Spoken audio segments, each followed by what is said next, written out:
let's talk about grief. Okay. So I have been grieving for the past 3 weeks. Well, my family, the Stuckies have been grieving for the past 3 weeks over the loss of our brother. And so the stages of grief, some people say that there's 5 stages. Some people say that there are 7 stages, right? And there could be more, just depending on, these aren't set in stone, right? You know, that you have to experience all of these and they are not linear, which means that you don't go from stage one or stage two and then, okay, I'm done with that, then stage three. Nope, you can experience all of them. Now, let's talk about the funny thing about grief.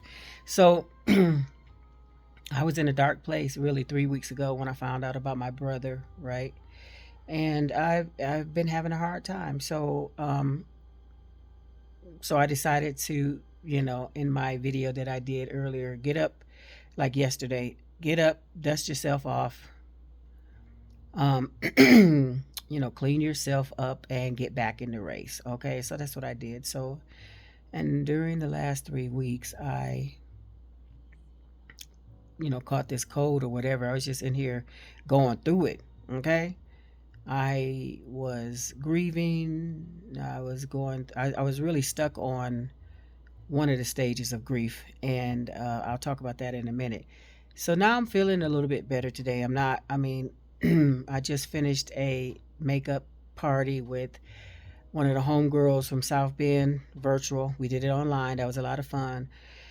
So I figured, well, since I ain't looking all scary, let me go ahead on and do this video. I don't want to scare y'all. So I'm feeling better. I think I'm over the roughest part. I hope so. I think I'm over the roughest part of grief. So let me tell you about the funny thing about grief, okay? So 2 weeks ago, maybe 2.5 weeks ago, me and my sister, right? Me and my sister Peaches and my brother Ricky, we were on the phone, right? Talking about, what happened, and we were at different stages. I noticed that we were at different stages of grief, right? So my sister seemed to be she seemed to be on the acceptance stage, which is the final stage. She was cool with it, you know what I'm saying? And then even when I talked to my baby sister a little bit, she seemed to be at the acceptance stage too, although she wasn't on the phone with us that time.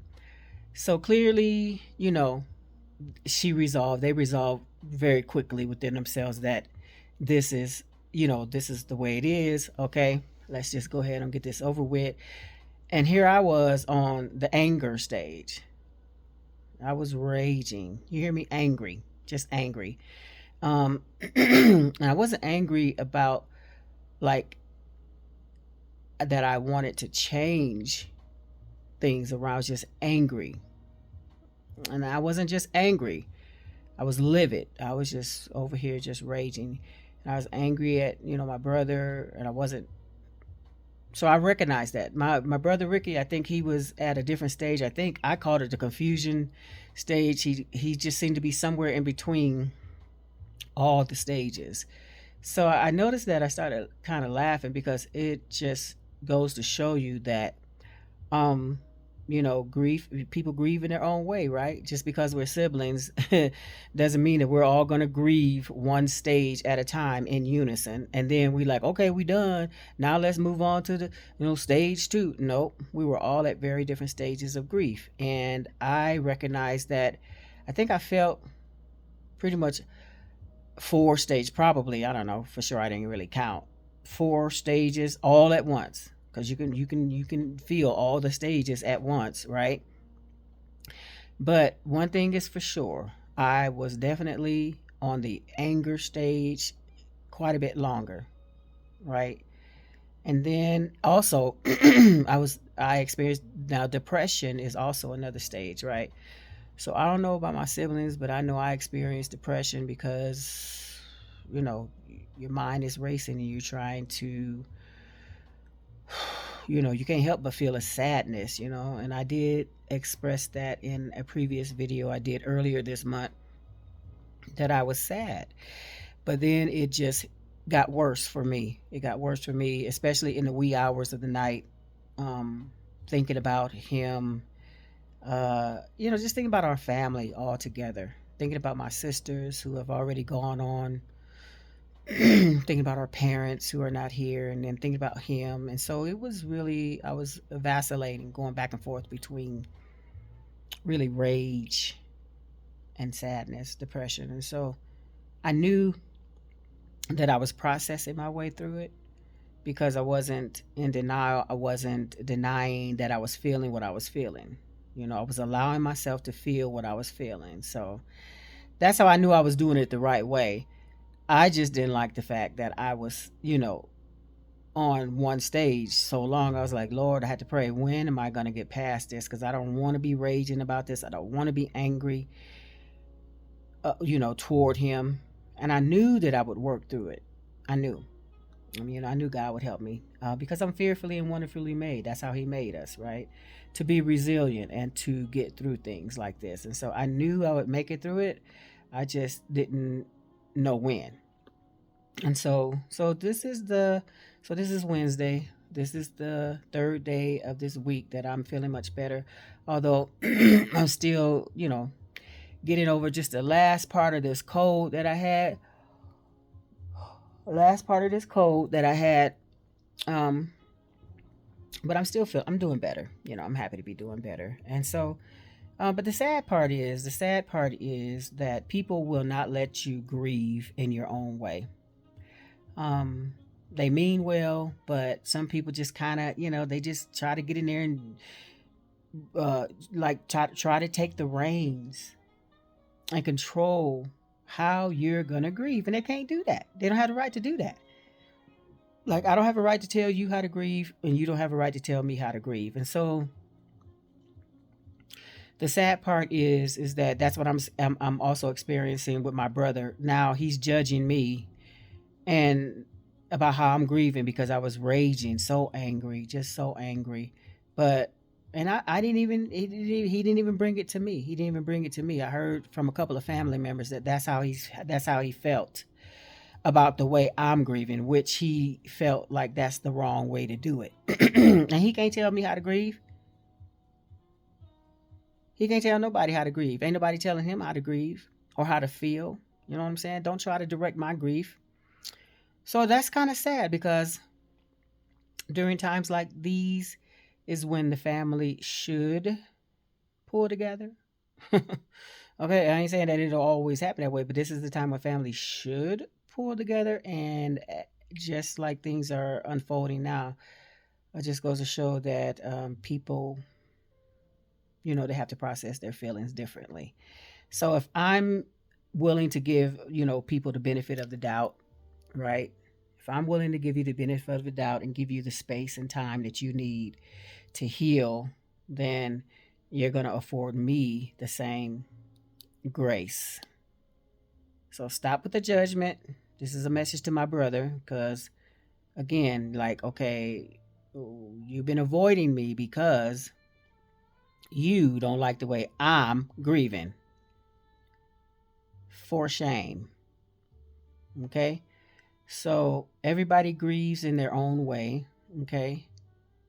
Nobody can rush nobody, and nobody can dictate how a person is supposed to grieve. That is insanity for anybody to even think that. And don't ever say these words again. If you are thinking these words, or if you have said these words to anybody, you're grieving wrong, or enough is enough, please don't ever say that to me. Because I can tell you now, it ain't going to go well. Okay? It's not going to go well. I have enough compassion and understanding to know that when a person is grieving, those are not the things that you say. And you better not ever say, stop crying. Okay? I haven't cried. Everybody processes their feelings differently. You know what I'm saying? But anyway, so that's the funny thing about grief.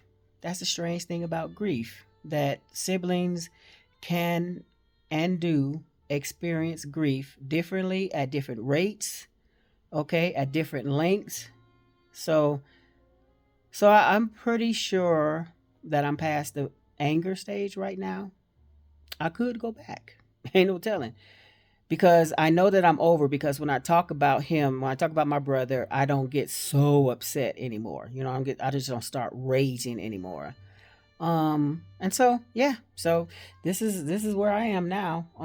Getting over physically a cold. I've been down in the dumps, emotionally, physically, trying to process my feelings and work my way through this loss, that we're all feeling. Also trying to, deal with other issues, but I can't control, anything with family members. I'm not talking about my siblings. I'm talking about, you know, nieces and nephews, and his my brother's kids is what I'm talking about. I would love to have had a better relationship with my nieces and nephews. That hasn't happened, but um, there's still time. There's still time. I'm hopeful, and I know they're grieving in their own way. I'll be praying for them. I hope they're praying for me, and I hope this is a time for healing. Final message. I hope this is a time for healing in this family. Um, any misunderstandings that you might have within this family, not just pertaining to my brother's death, but I think that his death has brought to the table a lot of issues, um, like if there are any misunderstandings or things that you don't know about or you don't understand, or I heard somebody say this, or you know, well, my dad said this about his siblings, and you don't really know if it's true or not. You might want to check with the siblings so you can find out the truth, so you can stop carrying on a legacy of deceit, lies. That's what that is. Lies, manipulation. You have been manipulated. You have been lied to. Okay? You have been controlled. So if you really want to know the truth about something, go directly to the source. Stop, well, he said it, so it must be true. Really? Must be true because he said it. Okay. You ain't gonna check it out for yourself, huh? And then if you do have some type of animosity toward your elders in the family, get over it. Okay? Respect your elders. Okay? Respect your elders. That goes for anybody outside the family. That's with any relationship. You want to know something? Especially, okay, let me just bring it back here. You want to know something about Jackie Stuckey? Or you heard something about Jacqueline Stuckey? Ask me. hmm Ask me. So, yeah, this should be a time of healing for everybody. I hope that it is a time for healing. And the only way we can do that is to start talking to each other seriously, honestly, openly. Let's dispel with the rumors, dispel with the misunderstandings and the, well, you're just drawing conclusions based on what somebody told you. Let's start healing relationships. You know what I'm saying? Again, I still love my family, my friends, anybody that know me, anybody that's in contact with me, who deal with me daily. They know that I treat my friends and family well. Okay? So that's the funny thing about grief, and the wonderful thing about it is that it can bring family and friends closer together. Okay? So that's my little 2 cents for now. Okay? I'm on a different stage. Like I said, I'm moving my way through it. I'm happy to be moving my way through grief. I will continue to make this progress, and I am here. If anybody needs to talk, I know ain't nobody gonna call. I'm throwing it out there though. I know ain't nobody gonna reach out. I know ain't nobody gonna call, and I know ain't nobody interested in doing what I just said. But at least it's out there. Okay, I put it out there. So, peace and love, y'all. Okay. If you anything that I said resonate with you in this video, if you want to holler at me, go ahead on and holler at me. I'm here for you. Onward and upward and constantly forward. Okay? God is good all the time. Lady J out.